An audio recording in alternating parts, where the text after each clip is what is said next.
IVF step by ஸ்டெப்ல இப்போ 4வது வீடியோ நம்ம பார்க்கலாம். இதுக்கு முன்னாடி இருக்கிற முதல் 3 வீடியோவோட லிங்கையும் நான் டிஸ்கிரிப்ஷன் பாக்ஸ்ல கொடுக்குறேன். கட்டாயமா அதை போய் பார்த்துட்டு இந்த 4வது வீடியோக்கு போங்க. இப்போ உங்களுக்கு எக் கலெக்ஷன் செஞ்சதுக்கு அப்புறமா நமக்கு IVF லேபுக்குள்ள என்ன நடக்கும், எம்பிரியாலஜி சைடுல என்ன பண்ணுவாங்கன்றதை நான் உங்களுக்கு கம்ப்ளீட்டா சொல்றேன். ஸோ உங்களுக்கு எக் கலெக்ஷன் பண்ணோன்னே இந்த எக்ஸ்ன்னு சொல்றோம் இல்லையா, அது பேர் வந்து கியூமுலஸ் oocyte complexes, அதாவது COCs. இது உள்ளதான் வந்து எக் இருக்கும். எக் வந்து வேரியஸ் கிரேடிங்ஸ்ல இருக்கும். இதுல நமக்கு தேவையான எக்ஸ் வந்து M2 மெட்டாஃபைஸ் 2 ஆர் மெச்சூர் oocytes. இதை தவிர இம்மெச்சூர் oocytes இருக்கும். அது யூஸ்வலா நம்ம IVF ஆர் ICSIக்கு வந்து யூஸ் பண்ண மாட்டோம். COCs இருக்கும். இந்த சுத்தி ஸ்பெர்ம்ஸ் வந்து இயற்கையா போய் அந்த முட்டையை போய் ஃபெர்டிலைஸ் பண்றது IVF. ICSIங்கிறது அந்த முட்டையை நம்ம உடைச்சிருவோம், டென்யூட் பண்ணுவோம், அதுக்கப்புறமா அதுக்குள்ள ஸ்பெர்ம் இன்ஜெக்ட் பண்றது பேர் ICSI. ஸோ இந்த பேசிக் டிஃபரன்ஸ் நீங்க புரிஞ்சுக்கோங்க. முக்காவாசி லேப்ஸ்ல நம்ம ICSI தான் பண்ணுவோம். ஏன்னா எனக்கு ஒரு டிபெண்டபிள் ஃபெர்டிலைசேஷன் ரேட் வரும். அதனால என்னோட அவுட்கம்ஸ் வந்து நல்லா இருக்கும். சப்போஸ் நம்ம ஒரு 10 முட்டை கலெக்ட் பண்ணோம்னா அதுல 75% கிட்டத்தட்ட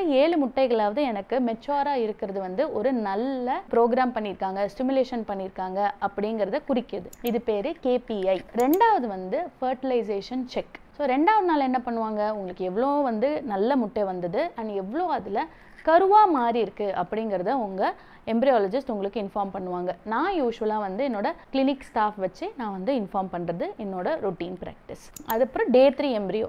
Day 3 எம்பிரியோவில் ஒரு 5லேருந்து 8 செல்லாக வந்து அந்த பேபி வந்து க்ளீவ் ஆயிருக்கும். க்ளீவேஜ் செல் எம்பிரியோஸ்னு சொல்லுவோம். நார்மலாக ஒரு லேப் நல்லா ஃபங்க்ஷன் பண்ணிட்டு இருந்ததுன்னா 50% உங்களுக்கு 3rd டே எம்பிரியோவுக்கு போயிருக்கும். 3rd டே எம்பிரியோ வரைக்கும் எது இம்பார்ட்டன்ட் அப்படின்னா கரு முட்டையோட குவாலிட்டி இம்பார்ட்டன்ட். 3rd டேக்கு அப்புறமா உங்களுக்கு வந்து ஸ்பெர்மோட குவாலிட்டி ரொம்ப இம்பார்ட்டண்ட்டாக வந்து இருக்கு. இதையும் நல்லா ஞாபகம் வச்சுக்கோங்க. ஸோ 3rd டே இன்ஃபார்ம் பண்ணதுக்கு அப்புறமா நல்லா இருந்தது அப்படின்னா நம்ம லேபும் எனக்கு குவாலிட்டி நல்லா இருக்குன்னா கட்டாயமாக நம்ம 5வது நாள் கரு ஒரு பிளாஸ்டோசிஸ் கல்ச்சருக்கு போயிடுவோம். சப்போஸ் அதில் ஏதாவது டவுட் இருக்குது, இல்லை குவாலிட்டி ரொம்ப கம்மியாக இருக்குது, இல்லை நம்பர் ஆஃப் எம்பிரியோஸ் ரொம்ப கம்மியாக இருக்குன்னா Day 3லேயே வந்து ஃப்ரீஸ் பண்ணிடுவாங்க. சில லேப்ஸில் ஸ்ட்ரிக்டாகவே எல்லாத்தையுமே வந்து பிளாஸ்டோசிஸ் தான் கொண்டு போவாங்க. ரெண்டுமே தப்பு கிடையாதுங்க.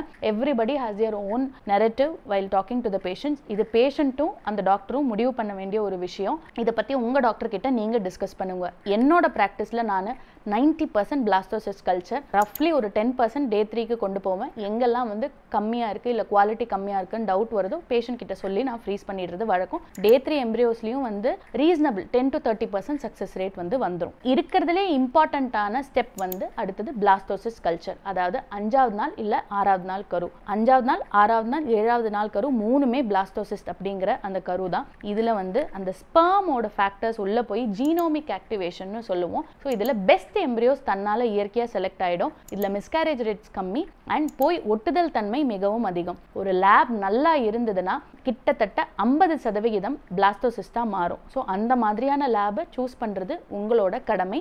டவுட் இருந்ததுன்னா உங்கள் டாக்டர் கிட்ட உங்களோட பிளாஸ்டுலேஷன் ரேட்ஸ் என்ன அப்படிங்கிறத கேளுங்க. அதை அவங்க தெளிவாக சொல்லுவாங்க. ஸோ எம்பிரியோஸை ஃப்ரீஸ் பண்ணுறதுக்கு போகும்போது அதோட கிரேடிங் அப்படிங்கிறத நம்ம கொடுப்போம். இதில் வந்து வேரியஸ் விதமான கிரேடிங் இருக்குது. But generally most of the லேப்ஸில் A grade, B grade, C grade இல்லாட்டி கிரேட் 1, 2, 3 அப்படிங்கிறத வந்து கொடுப்பாங்க. சில லேப்ஸில் AA, AB, BC, 5, 4, 3 அப்படின்னு அதுக்கு முன்னாடிலாம் நம்பர்ஸ் இருக்கும். So you can discuss each and every thing with your doctor. So அதுக்கான கிரேடிங் சிஸ்டமோட பிக்சரையும் நான் வந்து இங்கே கொடுக்குறேன். அடுத்த கேள்வி, நான் ஃப்ரெஷ் ட்ரான்ஸ்ஃபர் பண்ணுமா ஃப்ரோசன் ட்ரான்ஸ்ஃபர் பண்ணுமா? இதுவுமே உங்கள் டாக்டரும் நீங்களும் சேர்ந்து பேச வேண்டியது. சப்போஸ் எக்கு கம்மியாக இருக்குது இல்லை ஹார்மோன்ஸ் கம்மியாக இருக்குது அப்படிங்கிற போது அண்ட் அந்த லைனிங்கும் நல்லா இருக்குது அப்படின்னா நான் ஃப்ரெஷ் ட்ரான்ஸ்ஃபர் பண்ணுறது வழக்கம். I prefer to do a frozen embryo transfer because என்னால் வந்து எண்டோமெட்ரியமை இன்னும் நல்லா கண்ட்ரோல் பண்ண முடியும். ரெண்டாவது மிக முக்கியமான ஒரு விஷயம், ஓவேரியன் ஹைப்பர் ஸ்டிமுலேஷன் சிண்ட்ரோம் அப்படிங்கிற அந்த காம்ப்ளிகேஷனும் வரக்கூடாது அப்படிங்கிறதுனால I prefer to do a frozen transfer. But fresh ட்ரான்ஸ்ஃபரும் நான் நிறைய பண்ணியிருக்கேன். and முக்காவாசி doctors have now moved towards the frozen, அதாவது ஒரே வச்சு பின்காலத்தில் ட்ரான்ஸ்ஃபர் பண்ணுறாங்க. ஃப்ரெஷ் ட்ரான்ஸ்ஃபர் இன்னும் யாருக்கெல்லாம் நான் பண்ணுவேன்னா, சப்போஸ் ஒரு ஃபாரின்லேருந்து ஒரு பேஷண்ட் வராங்க, அவங்களுக்கு சீக்கிரமாக வீட்டுக்கு போகணும் அப்படிங்கிற போது எக் கலெக்ஷன் முடிச்சுட்டு ஒரு 6th டேவே நம்ம எம்பிரியோஸை வந்து உள்ளே போட்டுடலாம். ஸோ அதுவுமே வந்து ஒரு நல்ல மெத்தட் தான். எம்பிரியோவை வந்து எப்படி ஃப்ரீஸ் பண்ணுவாங்க அப்படிங்கிறதையும் நீங்கள் புரிஞ்சுக்கணும். யூஸ்வலாக அந்த top grade embryos, A quality எம்பிரியோஸை ஃபர்ஸ்ட் லாக்ல வந்து ஃப்ரீஸ் பண்ணி வச்சிருப்பாங்க. அந்த உரைய வைக்கிற அந்த ஸ்டிக் பேர் கிரையோ லாக். இங்கே பாருங்கள் இதில் தெரியுது. இதில் வந்து 1 or 2 எம்ப்ரியோஸை வந்து பர் லாக் ஃப்ரீஸ் பண்ணுவாங்க.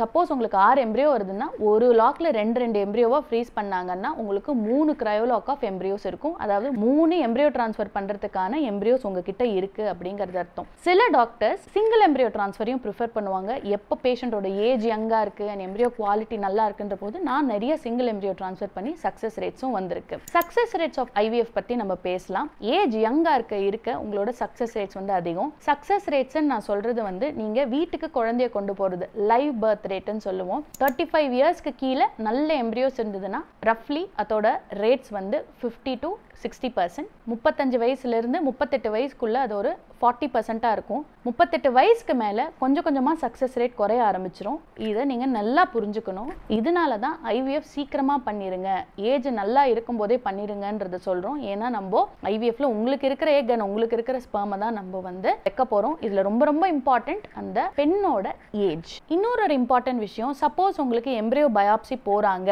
அப்படின்ற போது உங்களுக்கு 5ஆவது நாள் இன்ஃபர்மேஷன் கொடுப்பாங்க. வந்து லேப்ல சைன் போட்டு போகணும் அப்படின்னு சொல்லுவாங்க.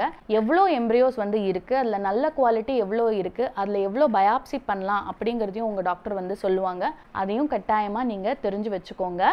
ஐவிஎஃப்ங்கிறது ஒரு காம்ப்ளெக்ஸான விஷயம். இப்போ பேஷண்ட்ஸ்லாம் நிறைய எதிர்பார்க்கறது என்னன்னா கிளினிக் ரொம்ப டிரான்ஸ்பரண்டாக இருக்கணும், நமக்கு என்ன நடக்குதோ அதை சொல்லணும். இதில் தப்பே கிடையாது. அது உங்களோட கரு அண்ட் உங்களோட rights. I aim to provide transparency in my practice. அதை தெளிவாக சொல்லணும் அப்படிங்கிறதுக்கு தான் இந்த வீடியோ. உங்களுக்கு ஐவிஎஃப் பற்றி தெரியணும், ஐவிஎஃப்னு சொல்லிட்டாங்க ஆனால் என்ன நடக்குதுன்னு தெரியணும் அப்படின்னா என்னோட வீடியோஸ் எல்லாமே பாருங்கள். இதில் ரொம்ப டீட்டெயில்டாக டிரான்ஸ்பரண்ட்டாக அண்ட் எவிடன்ஸ் பேஸ் பண்ணி நான் நிறைய பேசியிருப்பேன். உங்களுக்கு ரொம்பவே யூஸ்ஃபுல்லாக இருக்கும். நிறைய சந்தேகங்கள் தீந்துரும். உங்களுக்கு வேர்க்கொண்டு சந்தேகங்கள் இருந்தது அப்படின்னா கட்டாயமாக கமெண்ட் செக்ஷனில் கேளுங்க. என்னால் முடிஞ்ச வரைக்கும் ஆன்சர் பண்ணுறேன்.